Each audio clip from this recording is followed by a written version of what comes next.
Déjà pendant la longue relation d'Ezin et Ali, le Turc bat sa femme et leur jeune fils commun.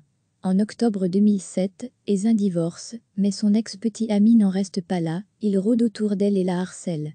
On dit qu'il est membre d'un milieu de videurs violents. En février 2008, il la retient captive pendant quelques heures et la maltraite. Ezin porte plainte et reçoit une ordonnance du tribunal de district de Hambourg. Ali n'est plus autorisé à s'approcher d'elle ou de son fils.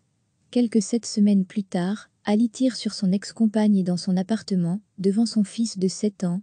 Le tueur appelle lui-même la police. Le médecin urgentiste tente en vain de sauver la jeune femme de 33 ans. Elle se vide de son sang.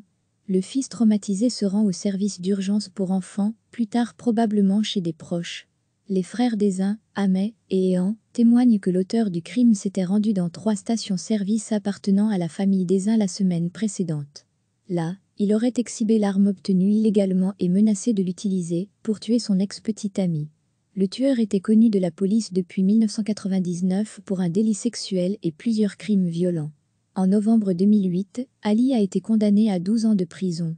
Les frères et sœurs d'Ezin annoncent un appel. Ils ne comprennent pas pourquoi l'auteur du crime n'a été condamné que pour homicide involontaire. Le journal Bill cite le président du tribunal qui a déclaré qu'il ne pouvait pas imaginer que quelqu'un puisse comploter un tel acte en présence de l'enfant. Pourtant, c'est souvent le cas dans les crimes d'honneur. L'acte est mis en scène devant les autres. Tout le monde est censé voir que l'homme défend son honneur.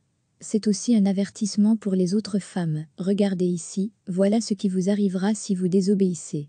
Merci d'avoir regardé cette vidéo et de nous aider à construire une grande base de données d'histoire sur les crimes d'honneur. Veuillez vous abonner à notre chaîne Crimes d'honneur sur YouTube.